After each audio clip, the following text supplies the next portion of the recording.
I'm a politician. నేనేమి దారిపోయే దానయ్యని కాదు, rowdy షీటర్ని కాదు, దొంగని కాదు. దొంగలను పట్టుకోండి అయ్యా, రౌడీ షీటర్లను పట్టుకోండి అయ్యా, హత్యలు చేసేవాళ్ళని పట్టుకోండి అయ్యా. ఒక ప్రజా ఉద్యమాలు నిర్మించేటటువంటి రాజకీయ నాయకుడిని మీరు అణచాలని ప్రయత్నం చేస్తే కళ్ళు మూసుకోము, నోరు మూసుకోము అనేది కూడా పోలీసు వారికి హెచ్చరిక చేస్తున్నా. ఇవాళ పోలీసులు మీరు లోకేష్ బాబుని చూసి ఏదో పెద్ద గొప్ప అనుకుంటున్నారేమో. మీ పోస్టింగ్ల కోసం మీరు తాపత్రయపడకండి. ధర్మం కోసం, న్యాయం కోసం పోరాడే వ్యక్తుల్ని గౌరవించండి.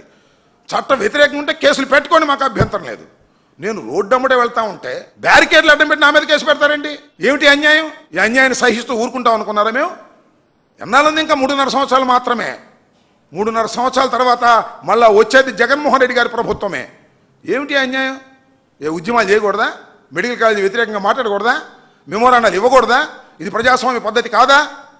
గుర్తుపెట్టుకోమని మనం చేస్తున్నా. ప్రజల యొక్క సమస్యల్ని వినడానికి కూడా అవకాశం ఇవ్వాలి. అందులోనూ మాజీ మంత్రి అయినటువంటి నన్ను, మాజీ ప్రజాప్రతినిధిని ఆయన నన్ను కూడా వినడానికి మీరు సుముఖంగా లేరంటే మీరు కాకి బట్టలు వేసుకోవడం ఎందుకయ్యా?